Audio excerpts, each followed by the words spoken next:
တင်တို့အိမ်ကတောက်သုံးရေဟာတန်ရှင်းမှုရှိမရှိဘလို့စစ်ဆေးကြမလဲ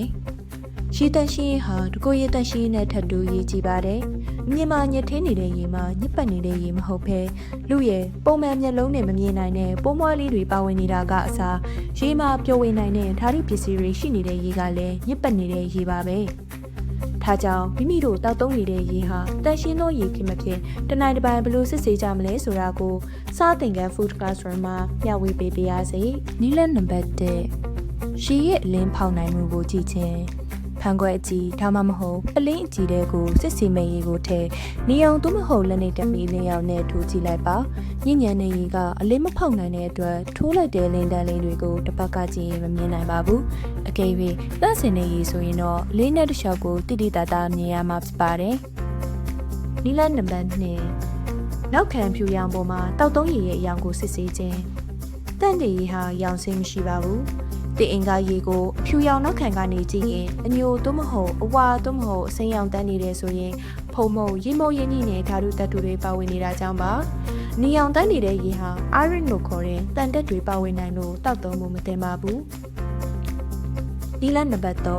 တောက်သုံးရေရဲ့အနက်အသက်ကိုစစ်ဆေးခြင်း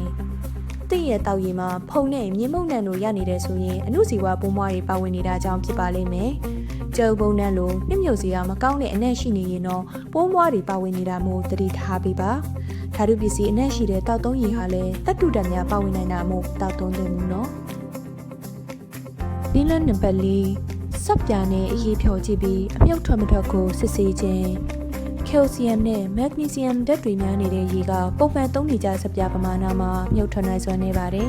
အဲ့လိုတတ်တူတက်များတဲ့ရေဟာရေတို့တောက်သုံးဖို့စိုးရင်စရာမရှိပေမဲ့ရေရှိမှာကြောက်ကကြောက်တဲ့ခြင်းလိုမျိုးယောဂလက္ခဏာတွေကိုခံစားရစေတဲ့အတွက်သတိထားစစ်ဆေးသင့်ပါတယ်။နီလန်နံပါတ်5ရေကိုအငွေ့ပြန်တဲ့အထိကြိုချက်ပြီးအနည်းကြမ်းမကြမ်းစစ်ဆေးခြင်း